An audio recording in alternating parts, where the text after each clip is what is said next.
I don't know who this is, but it's my favorite reporter. You guys have all been passed by number one over here. All right. I don't know. Do I? I don't. Let's just hit the questions.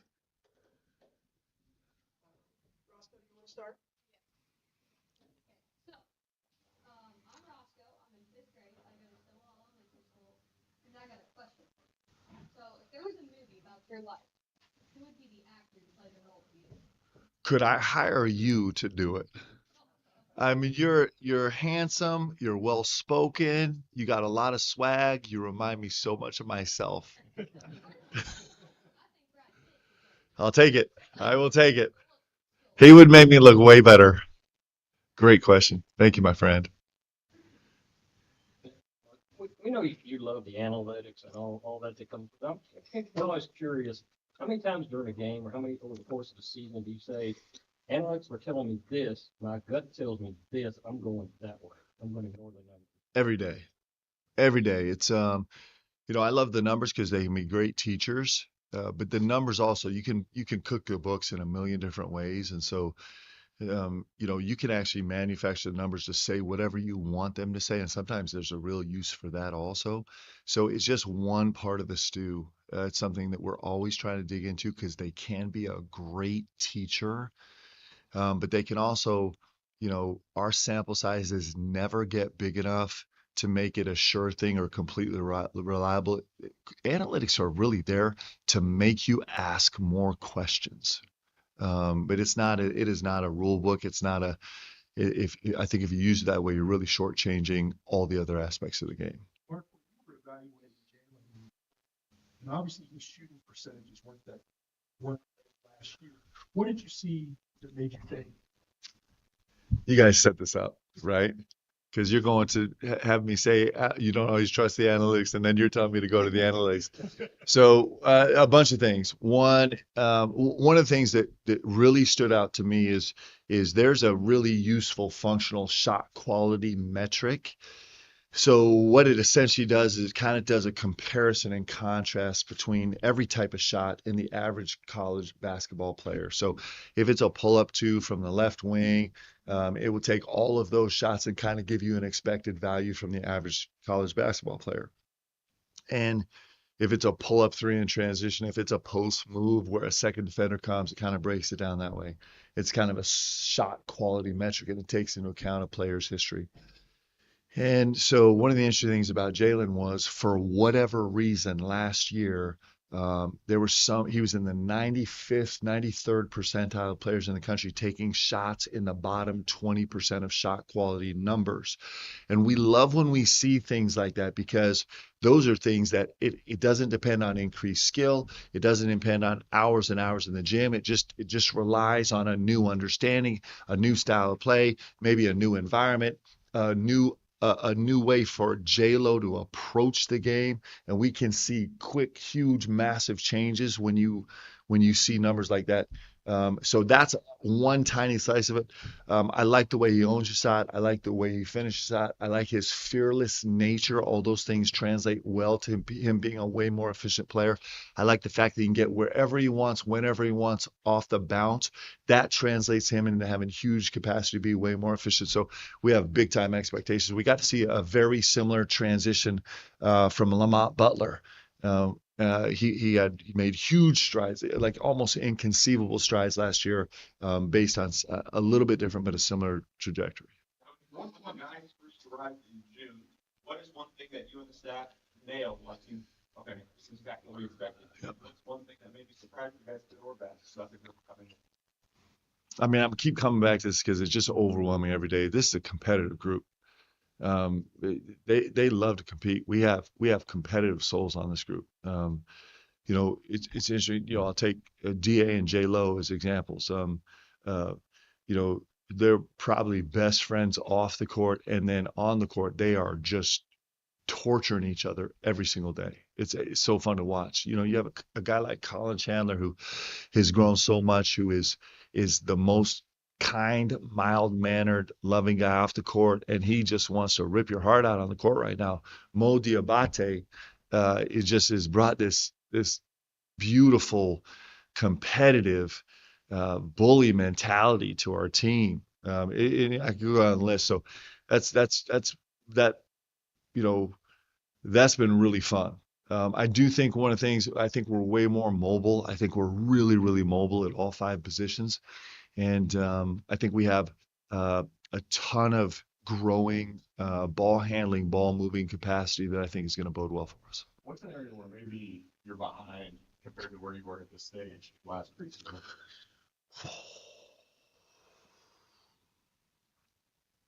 Well, the only thing I would say is we're not quite as veteran as we were last year. I mean, and that's just going to be a work in progress. We were blessed last year. We had 7 super seniors to start the season on the roster, and so that's hard to replace in that sense. But our in-game experience was so huge last year in terms of guys. Even though we were brand new, guys hadn't played together. They'd been on the court for just an enormous amount of reps. And so that's the one thing where I'm like, hey, there'll be a little bit of a growing process there, but otherwise, I like where we are. I mean, I think our staff's done an unbelievable job, and I think our guys have really tried to buy in. And you guys are hearing this a lot from me. I'm really excited about this group. I'm really excited. Last year, you talked about the amazing stories that brought these guys here to Kentucky and how they were all different. Well, this year, you're coming in with quite a few returners. You've got freshmen, you've got top transfers coming in, you've got a guy that returns as preseason All-American. How is it different handling that pressure and that preseason hype of more of last year of what's this team going to be? I know you say you sign up for this when you come here. What's that like getting different to last year? It's always the same. It's just always the same. And that's what I think anybody outside of Kentucky just will never understand. Some people might say, last year a veteran team, so there's a lot of pressure to win. This year, you have a deep team, so there's a lot of pressure to win. Next year it'll be something else. What you don't understand if you're not here at Kentucky is that this is all the pressure, always. If we had 3 players on this roster, the expectation would be we'd still go win a national championship. That never changes here. It's one of the things that sets Kentucky apart from everyone else. So I don't know what the difference is in the pressure or the expectations. It's the same, and that's why this place is so great, right? It's why we all get to be together in this room together, even everybody's squished in the back, right? It's Kentucky. It's what it is, but you're right about that. That's why you come here. And it is not, it's not the right fit for everybody because you have to love this the way that we love it to want to be here, and that's a pretty cool thing. Mark, do you think that the kind of makeup of this roster makes you guys more, or I guess an improved rebounding team just from a physical standpoint? Yeah, our staff and our players have done an unbelievable job about making that a 100. We have 3 100s as we've talked about, and so we chart every single wedge effort, every single live possession of every single practice all summer long, and we've made great progress. I do think our mobility, one of the things that leads to offensive rebounding opportunities is pace, space, and mobility in terms of continuous cutting hard, because it's harder to block out moving targets, especially when they're moving and shots are a little bit unpredictable. So I'm really pleased with where we are there. We're going to have to translate it into games, but I think the focus has been great, both by players and staff. Mark, what's the value of playing teams like Purdue and Georgia on the information? We're going to find out. I'm really grateful for it. We thought that this rule was going to pass last year. We thought that last year we were going to be able to play Division I opponents in the preseason exhibition games. I love it. You know, you guys are gonna hear me say this over and over again, man. Can we get to 41? I would like to get to 41 games now. But this, in a sense, lets us go from kind of 31 to kind of 33, and our added 33 is the number one team in the country and a Georgetown team that's going to be really, really good. Ed's in the process of really turning this around. So I think it's fun for our fans. I think it's elite for us. Not only do we get to play the preseason number one ranked team in the country, and we get to do it before the season even starts, but they're also a veteran team that functions probably better together than any team in the country. And so it's going to test us before the season even starts in a really special way. And we need that. Like, we need that. It gives us great data points to grow and figure things out and challenge us. So I love it. I'm really grateful. Matt's probably, if he's not the best coach in the country, he's one of them, and he's proven that he can do it his way with the guys he does. That he's established a really unique, relevant, incredible culture. And so the fact that we get to start that way and then follow up with Ed Cooley, who's just as elite. I can't think of any better way to prepare to start the season than to get to face those two teams. Our fans, Mark, the new era, the only hard thing is if they don't know Yeah. the guys, the transfers that come in. Some of the guys transferring. Yeah. You were to give like a little basic description of their Yeah. names that Yeah. the average fan would know what. All right, let me try. Jalen Lowe, cat, quick, leader, competitor. DA, winner, competitor. I'm gonna miss some guys. Mo Diabate, just Mo is unique. Okay, I can't do one word because he's got all these sides. He's got the motivation side. He's got the Mo D for Kentucky side.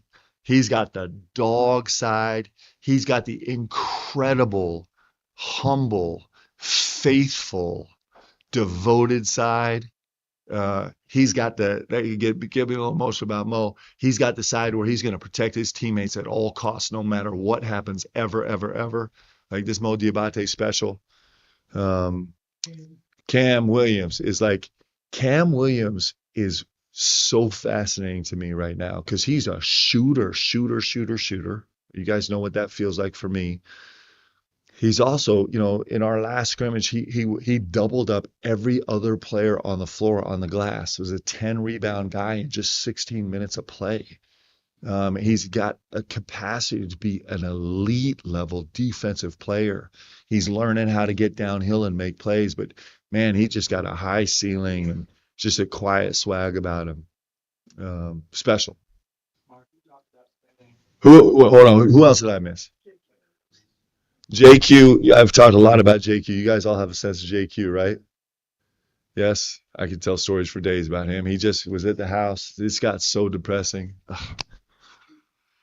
So he was at the house 2 nights ago, and he was beating me so bad in a game of chess that we invented a new rule where I get to turn the board one time.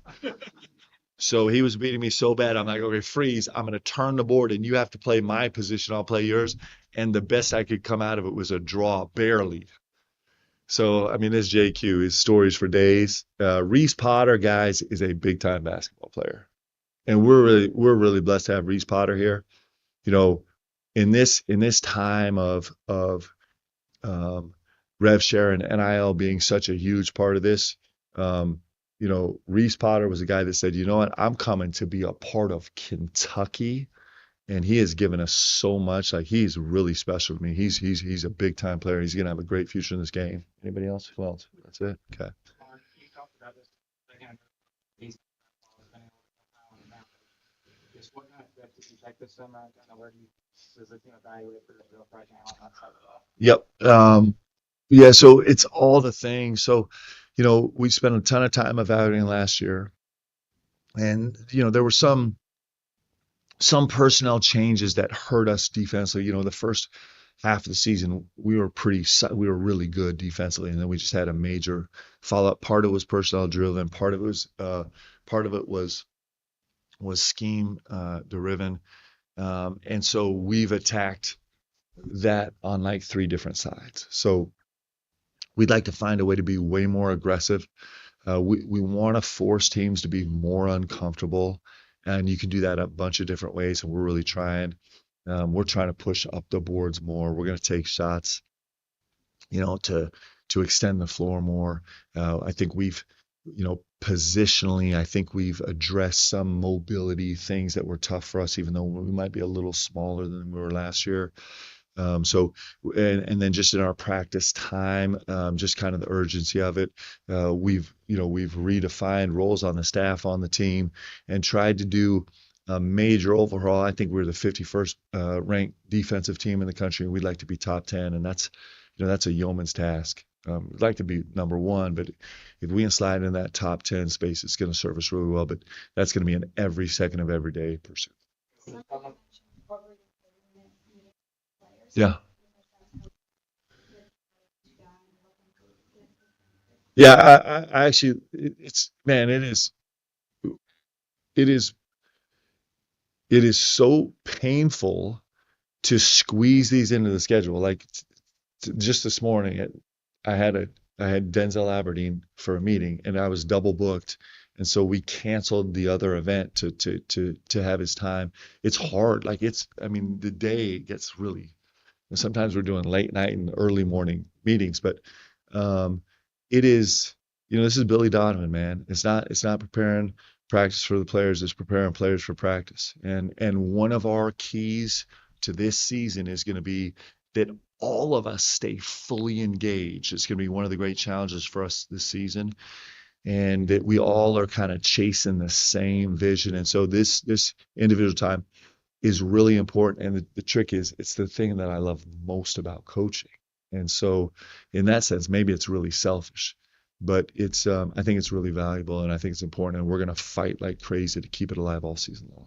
What's the latest on Jaden's timeline for returning? And how do you balance, obviously, wanting him back as soon as you can get him back with having him 100% for March and then also protecting his long-term future? Yep. And I don't know exactly the way to strike that balance, but it's really important. The one thing I can tell you is he is like breaking every record known to humankind in terms of his rehab. It's unbelievable. So a month ago, B. Wells and Randy came to me, and they were like, Coach, so these numbers are just insane. Okay. So he was at a 46% asymmetry strength wise, which is fully expected. Okay.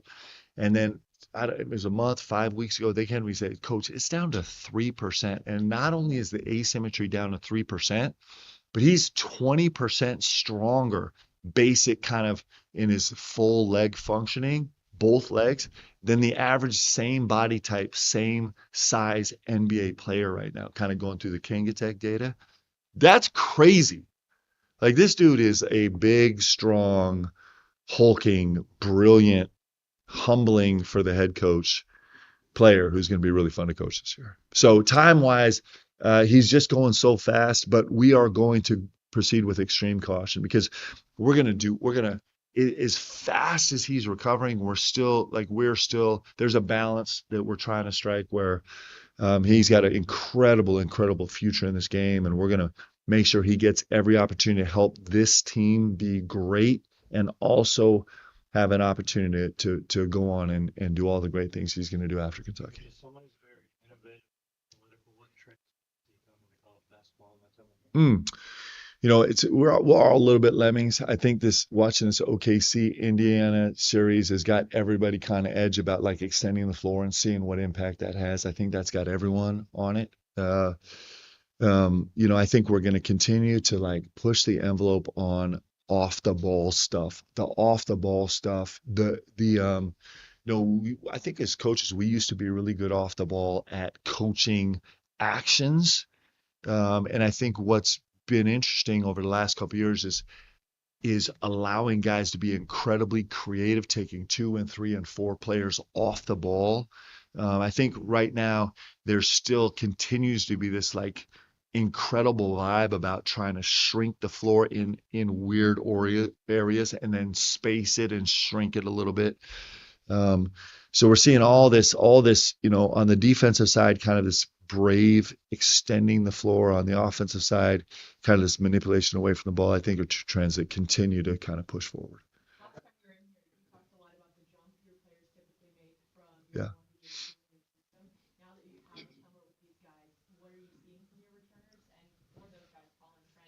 Yeah. Yeah. So Trent Noah is a 1.76 points per possession in live play right now. I've never seen that number ever in the history of college basketball. I mean, it's only 2 weeks, and is this the first day of week 3?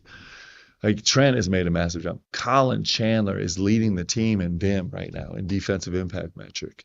Both those guys have made just Herculean massive jumps. And most impressive of all, Brandon Garrison, just write this down. Brandon Garrison is winning conditioning runs at the end of practice. You want to talk about like wanting to just like feel like I don't even know what planet I'm living on right now. I'm so proud of this kid.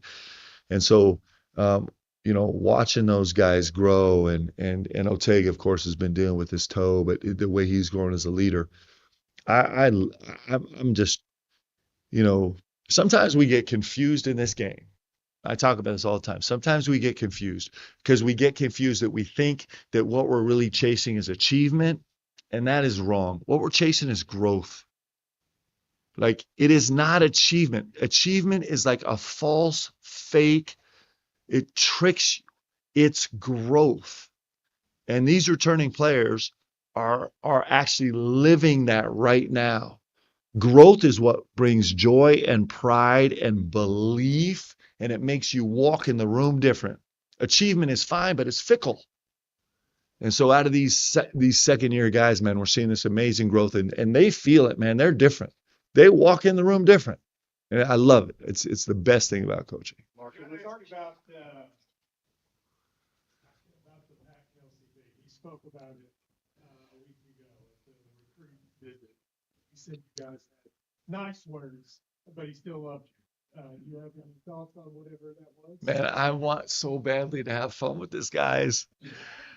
Um, I just don't. I'm not sure what direction to go with it. I do know because all of it. I'm just gonna make all of it up. Like it was really a big nothing, but like I want it to be something. Uh, and I do think that I can't decide if I should make up a story or not. It's just listen. It's the beauty of this deal is the rivalries, right? And I've said this a lot. I think Indiana is going to be way better. I think Louisville's getting way better. Um, I think our in-state rivals, our in-conference rivals, continue to get way better, and I love every second of it. Like it's how it's supposed to be. This game is great. North Carolina is going to be better this year, and they roll into Rupp. I love when the competition is elite level, and that's what happens. It gets really fun and salty and competitive, and I also am grateful for these incredible coaches. Like, we're at a fun time right now where there are great coaches that are putting their whole heart and soul into this project, and sometimes that could spill over, and it should spill over sometimes, because if it never spills over, that means you're not like in it fully in it with your whole heart and soul. If you're fully in it, then sometimes you step out of bounds, and that's fun for fans, and it's fun for coaches, and it's fun for everybody. So, Mark, was there ever a game or a moment last season that kind of shaped your thinking between your year one and year two? ooh, man, you're making me think here. Say that to me one more time. Is there a game or a moment that kind of shaped your thinking between that year one and year two for yourself? Yep. Kind of like you were talking about with the play. Yeah, so many. I don't even know where to start. Um, I'm a growth junkie. And so even where there's not moments that you take as like learning, teaching types, we'll rip it, those moments, we'll rip it apart until we can find some nugget that we can actually get better from. So I don't even know where to start. It's a great question. I'm not sure where to start on that. Last season, you obviously faced injury struggles. How do you feel about the depth between this year in that next man up situation? I, I was actually incredibly proud of our guys last year. Like that group we had last year. I mean, it's actually unbelievably cool. We have, uh, for Big Blue Madness, we have families coming back and we have players coming back. I mean, I will the attachment to that group in my heart will never go away. I love those guys. So I felt like they managed all of that in a brilliant way. And I think that this year we're capable of doing it even better. I actually think, that's not just the only part of this depth. When I was here, we had 9 players go play in the NBA for my team. And so practices were so brutal. They were so competitive. It was, you got to the games and it felt easier. And I don't know if we're gonna have 9 players go to the league from this team or not, but it feels so familiar to me where I'm kind of like, you know what, I got to get these guys off the floor because they're gonna kill each other right now. And I do think that our depth is making us way better in practice. And I think it's going to serve us well as we go through the long season and face all the challenges that you face, including injuries. In regards to playing Purdue, are you curious about the mental mental maturity of your team? Because you can beat Purdue by 30 and maybe they think they go right. You can lose by 30 and they're down in the basement. Who knows how good we are. Yeah, if we were to beat Purdue by 30, I would be like, wow. I would walk in the press conference and be like, what just happened? I mean, this Purdue team is great, right? And so they're a marker of kind of where we're trying to get. Um, I, I actually want it. Like the one great thing about doing this before the season starts is you get all that time to reconstruct. And so it's just gathering data. And so right now we're actually in practice trying to create those type of situations so we can learn our guys emotionally. Mark, what do you know about being the head coach at Kentucky that you didn't know in being I don't have a great. I wish I had a better answer. I've always felt like I kind of had some understanding of what this was, and so it's just I thought it was going to be the biggest thing in basketball, and I think it's the biggest thing in basketball. I thought it was going to be most challenging. It's the most challenging. I thought I was going to love it more than I've ever loved a job, and probably ever will love a job ever in my entire life. And I'm pretty sure that that's true. I thought this was the greatest fan base that where the connection matters so much, and I still think that's true. I think it's just. I mean, I just am grateful that we get to live in it. I'm really grateful. Mark, you talked about being more aggressive on the defensive end.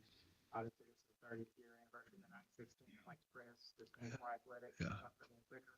Was this before press this season? Yeah, and we're thinking about situationally right now. So, for the first time in practice, we're already there. It's not, you know, it's not, every second of every minute of every game, but some places where we will always look to exert some pressure right now going into the season that we plan to until we get exposed different. And even probably after that, we'll probably just try and do it better. But yes, the answer is yes. We have the personnel, and I think we have the depth, and I think we have the athleticism and the mobility and the determination and the togetherness to find a way to be functional, extending pressure, which is hard to do. It's harder in college basketball than it's ever been because guys are so skilled, but I think we can do it.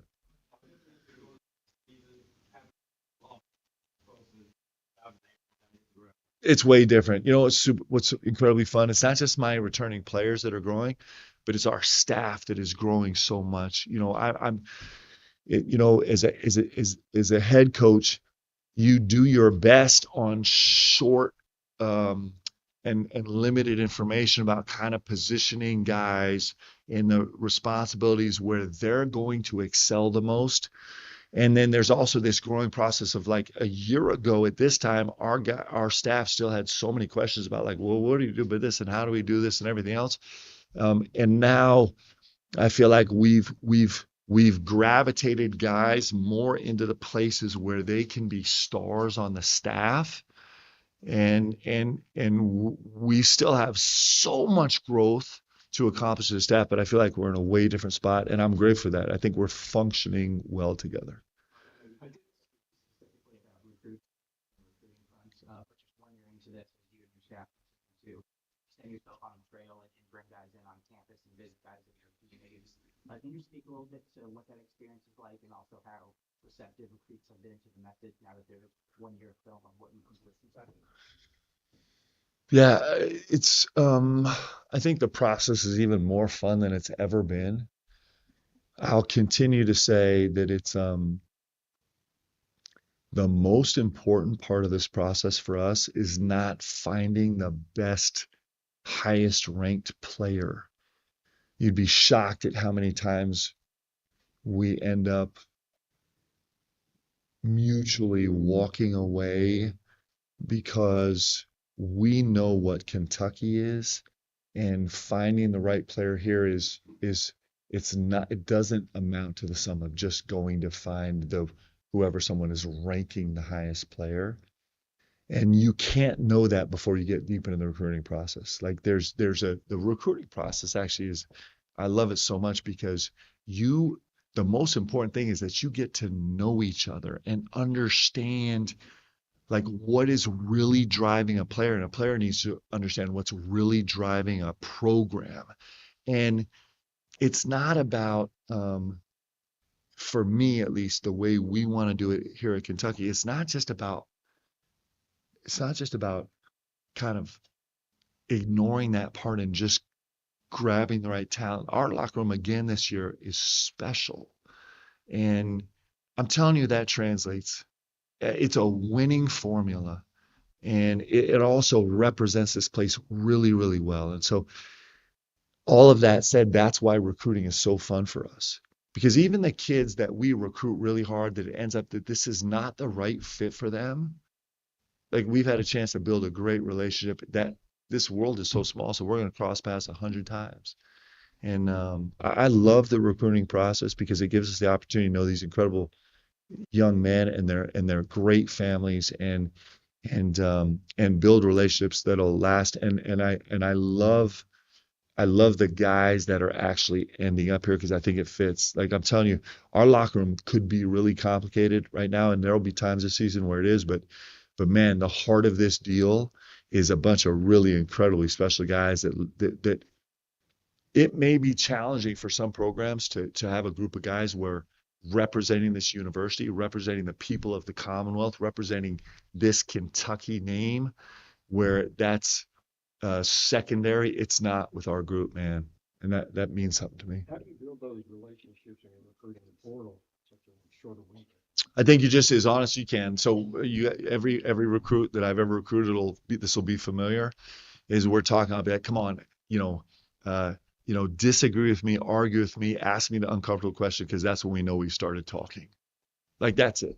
Can I get a recruit and a family to be like, Coach, that's baloney, man. You just said this. And they're like, now we're actually having a conversation. Like we're trusting each other enough to be honest, to like really talk about the things that matter. And what's interesting is a lot of times recruits through the process are going through the process of trying to discover themselves about what really matters to themselves. These are young guys. And so that exploratory process of human nature and kind of where they happen to be in their lives is incredibly dynamic. Every recruit is so unique. And so the sooner we can get down to like trusting each other enough to have honest conversations, the hard conversations, the controversial conversations, the stuff that you feel uncomfortable to talk about, but you probably need to, like then you know that you're somewhere. And the beautiful thing about it is you don't know where you're going to end up, but at least you're talking. How does the roster building change when you have so many players on this roster that have multiple years of eligibility left? That has been something we're really trying to figure that out. It's really complicated. Again, for the fourth straight year, we're in here saying everything has changed. And so again, for this coming cycle, we're working under a totally like first time ever set of rules, standards, working off a cap is just something that's so new, right? And so we're modeling every single day, and it's complicated. It's there's all kind of dynamics about how to do that. I do know that for us right now, we're so excited about this team that we have right now that our number one focus is there. And then all the stuff about next year and how that works, we're going to deal with that when next year comes. But right now, we feel like we got a beautiful Ferrari, and we can't wait to take it for a spin. Am I allowed to say that? Do we have some endorsement deals that are gonna, or choose your pick? Mark, good news on Rita. Just what's the relief there, and also would you like to finally get your hands on him after Yeah. not having him for the summer? It's really great to put him in the mix and know that he's going to be in the mix from day one. That's wonderful. He came in. Listen, summer is important for us, so he came in. 8 full weeks of study and work behind, and that's hard. The way we play, that's so decision intensive and learning intensive, and so he is. Since he started in the fall, it's been a mad dash to try and catch up. And I think his first couple weeks, he was like, "Man, what have I signed up for?" But he's actually showing some signs now of catching up, and he's going to be really fun. Coach, we talked about everyone except the freshmen, so how's Jasper Ooh, and Malachi doing? Because obviously that push here away from home can be a little bit difficult. yeah, we got three special freshmen. Um, I don't know who to start with. I'll start with BH. I'll start with Braden Hawthorne. Braden Hawthorne is like, I cannot wait for you guys to spend time with Braden Hawthorne. He is just joy. Like he is joy. And if you've ever been privileged to have a friend that has no guile, then you know what I mean about how lucky you are to be around a person that is just unfiltered, just gives you his whole heart. He's not putting up a wall. He's not trying to be too cool. He just is like just genuine joy.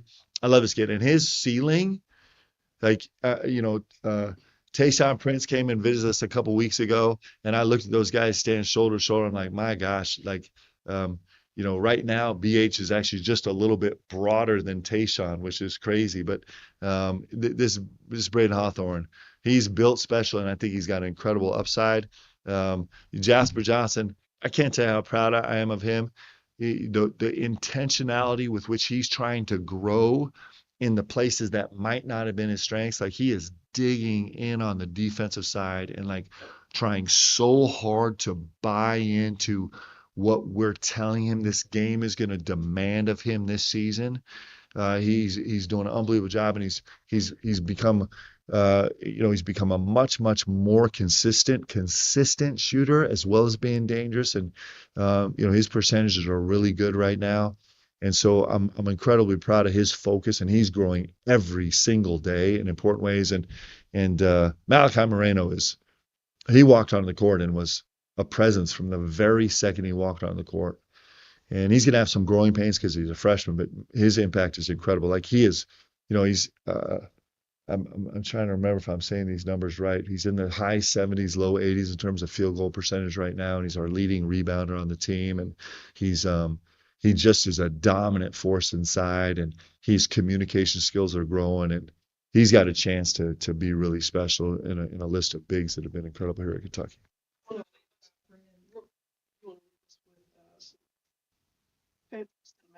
Oh, yes, yes. Yeah, guys, I'm so excited about this. I'm so excited about Big Blue Madness. As always, we're introducing something brand new, which is going to be the Fan Fest, which is going from noon to 4:30. And one of the greatest things about Big Blue Madness that separates us from everything else is I think the whole arena sold out in 29 minutes now, maybe. And so this is going to be open to everybody in the public for free. You don't have to have a ticket to Big Blue. I'm going to be there. The guys are going to be there, signing, talking, pictures. We're going to have a bunch of booze there and food there and games there. And it's just an opportunity for us to just reach out and actually touch and hug every single member of Big Blue Nation. It's going to be unbelievable. It's in the, what did I miss? It's in the exhibit hall. And I can't wait. It's gonna be so fun. One thing very near and dear and personal to my heart, the Be the Match program, which is now they've just renamed it to the National Marrow Donor Program. Let me tell you a little bit about this. So, what this is, and this is something that's really Leanne and I are incredibly passionate about. So, what you do is you just come in and you just take a simple cheek swab, and then they put you in a database, and it's really young adults, older teens and young adults is really the age where it's most relevant. And you could be called, and they could find you as a donor for a bone marrow transplant. So let me give you the impact of this. Um, I have a manager at BYU who jumped into this program. He was with all my guys on the team, and he did a little SWAS, just a little test. It takes 30 seconds, and he got a call like a year later, and was given the opportunity to give a bone marrow to be a donor, a bone marrow donor to a young girl. And he went through the surgery and saved her life, and it just is incredible. It just is like it's the most amazing thing ever. And in this state of Kentucky, where we want to be number one at everything, where we don't want to stay is number one in the occurrence, the incidence, and number one in the mortality of cancer. That's where we are right now. And so as a community, there's no community I've ever been around that rallies like this Commonwealth. And so, when you come to this fan fest, if it's in your heart to do this, it takes 30 seconds. It's nothing. It's no commitment, but just to join this donor registry where you literally could have the chance to save a life. I'm just urging everybody where it's in their heart to do it. It can make a huge difference. Thanks, everybody.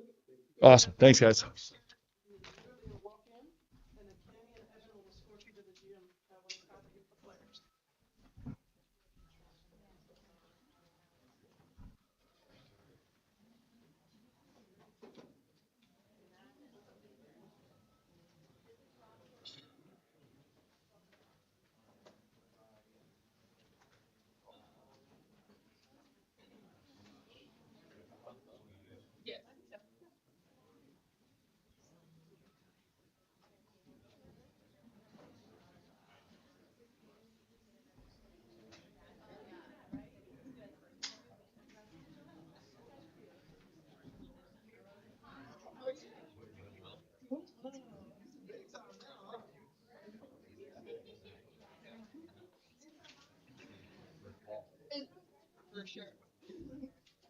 All right, thanks y'all for being with us today. We've got 15 minutes, and then we're gonna get you over to the men's basketball court for players. We're gonna start off with an opening statement from head coach Kenny Brooks, and then we'll roll right into questions. If you don't mind to raise your hand, I'll call on you.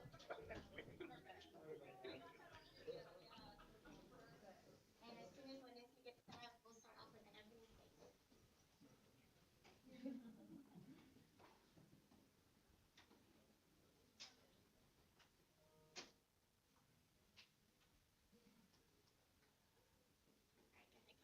Thank you guys for being here. Obviously, starting year two, feel a lot more comfortable than starting year one, just understanding what we're about to get into. But nonetheless, want to try to feed off of a really good year for us. I thought we did a really good job of setting a foundation where we want to go and who we want to be. Last year was terrific. Very proud of the young women who really sacrificed a lot to help us get on this trajectory. So, a lot of fun. I think we'll be able to talk a little bit about it at Big Blue Madness when we were talking about breaking records and everything we did last year. And obviously looking forward to this year. And I'm very excited about this group. A lot of unknowns. Just like most coaches around the country at this point of the year, you're just trying to build chemistry, and we're trying to do that. And I think we're on our way. Been banged up a little bit, but looking forward to having a good week this week with a full complement of players, where they can go out and just start to build that chemistry with the talent that we have. So very excited and looking forward to everything that we can accomplish this year. We'll start off with Roscoe. Roscoe.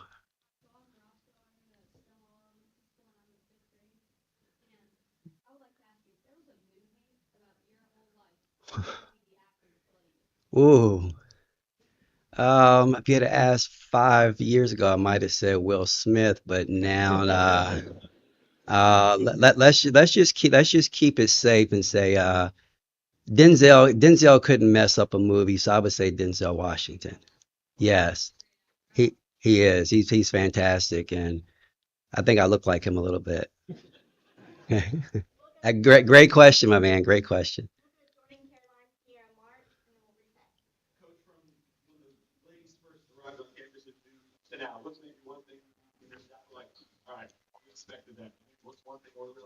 little bit better at this than I thought. Um, we expected, just the attitude. Obviously building off of last year, and a lot of them gained so much confidence in themselves, not only on the court but off the court.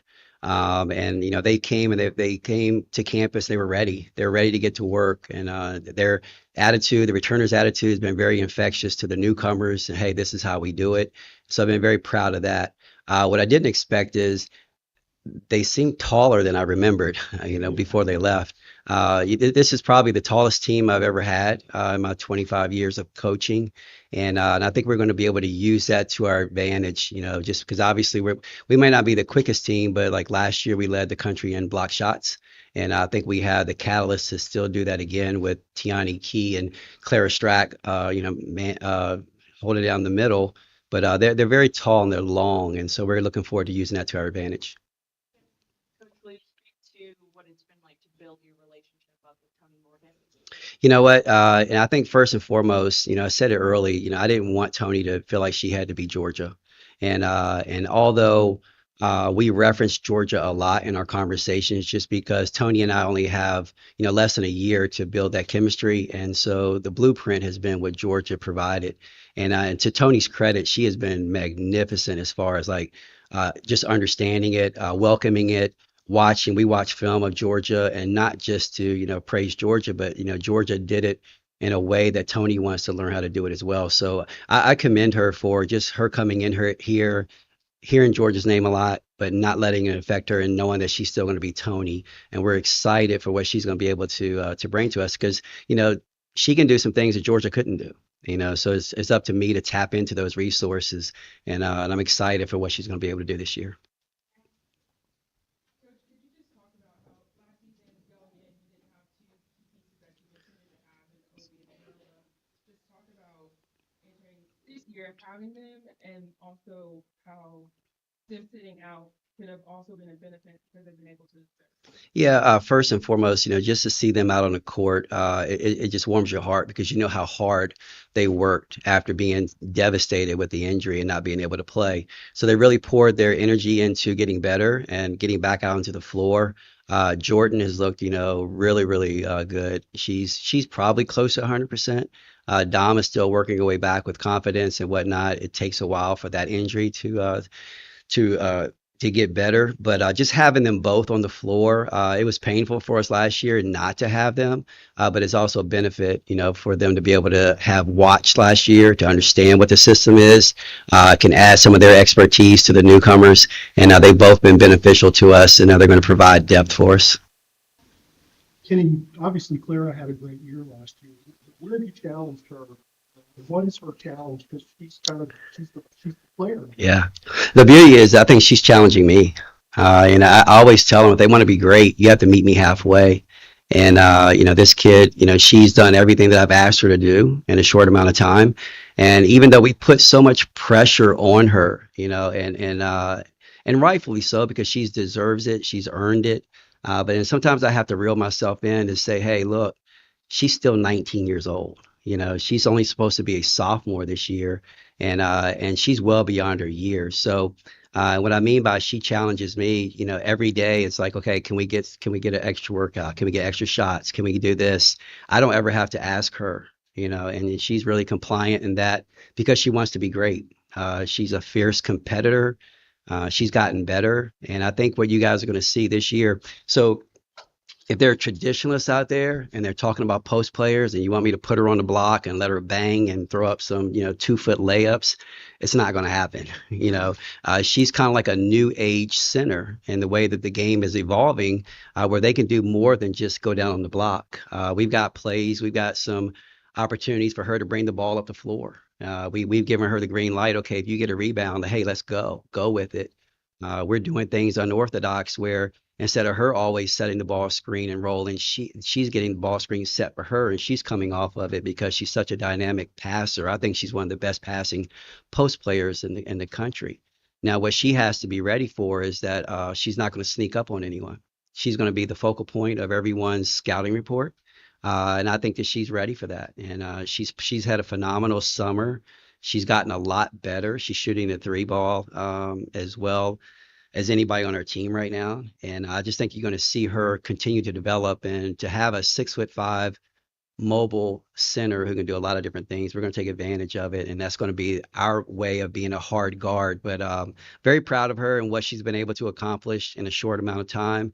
And her attitude is infectious, and she's becoming one of our leaders on the team. And that's something that I never would have considered maybe a year ago. And that's just how far she's grown as a person and a player.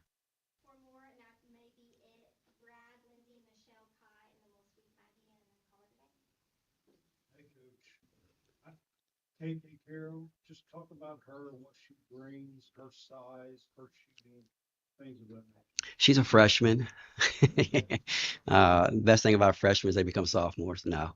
Um, I think, for KK's situation, she's going to be a dynamic player for us. She just has to go through a process, and it's really not fair what we're trying to ask of her right now because she's essentially the only freshman that's in the rotation.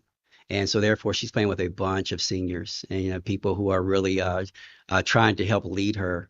But the one thing that she does do exceptionally well is she shoots the basketball, and she's had a trying preseason, just like any freshman would when they're learning. But there's no doubt in my mind by the time we tip it off, she's going to be there in the rotation helping us because she's a great shooter and she has a great attitude. And what she doesn't know, she's trying to pick it up, and she's gotten so much better since the beginning of practice. And we're excited about her and excited about her.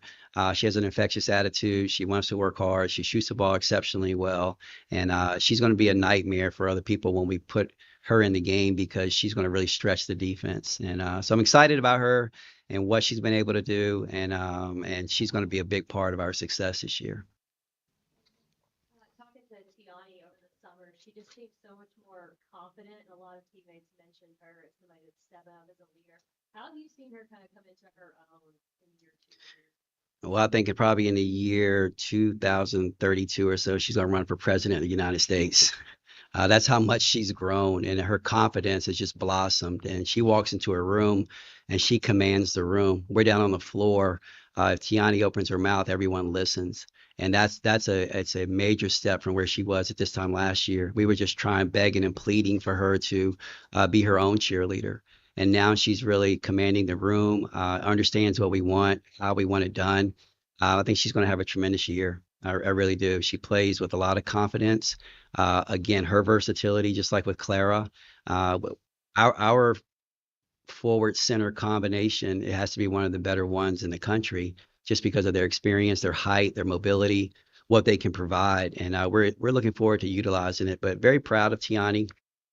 Made the dean's list last year. She's had a tremendous transformation since she's come to the University of Kentucky, and that's what she was looking for when she transferred. And I'm just glad and proud of the way she has prospered, and I'm looking forward to what she can do this year.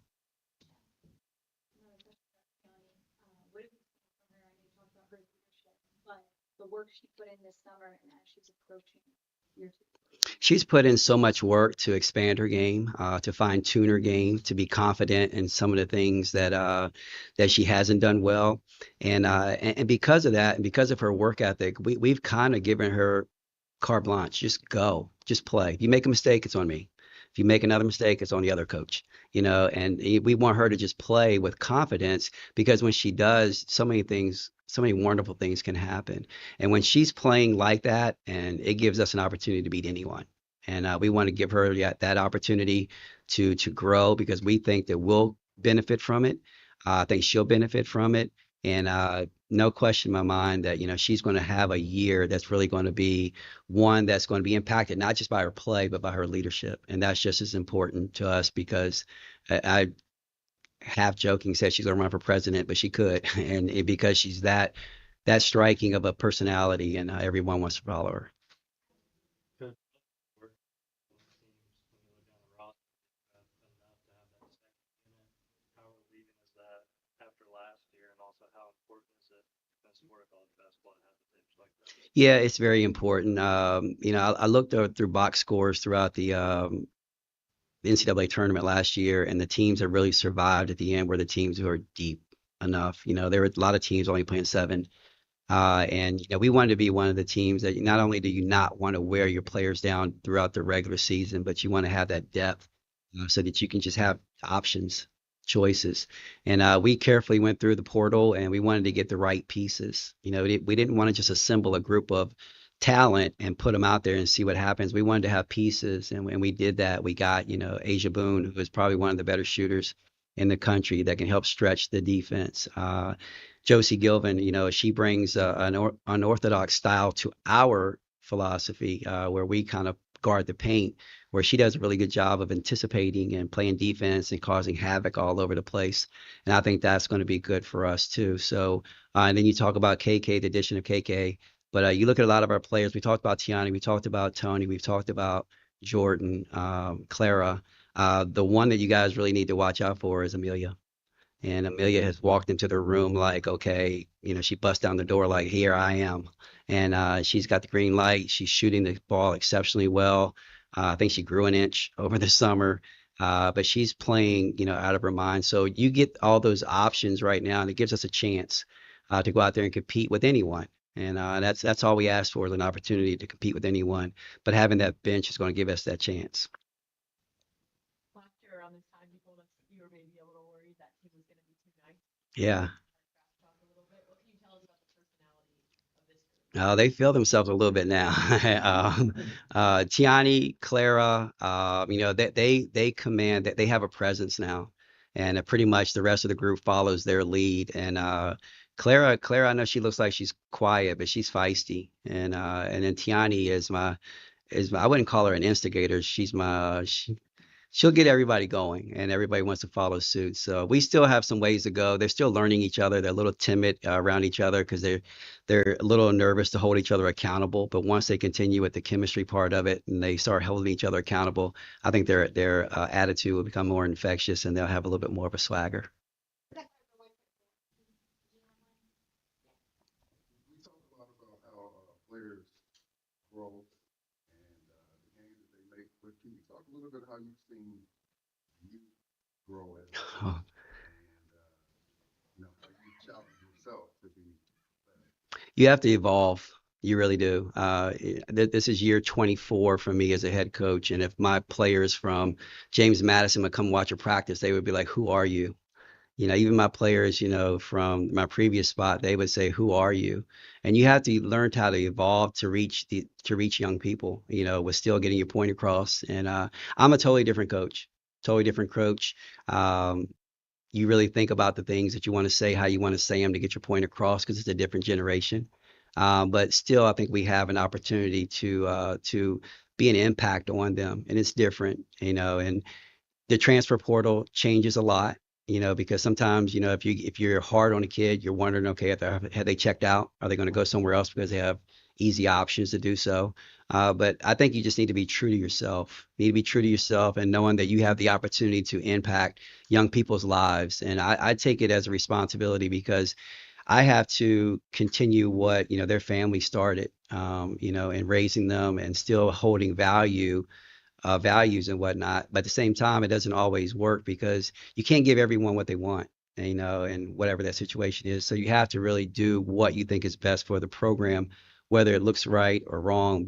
I'm invested in it and I'm going to try to do that. So I think I'm still an effective coach. It's just been done a different way now, because, like you have to evolve. You don't want to be extinct if you don't evolve. You don't want to be a dinosaur. But it is definitely a different day and age in the way that you have to coach and the way that you have to reach young people.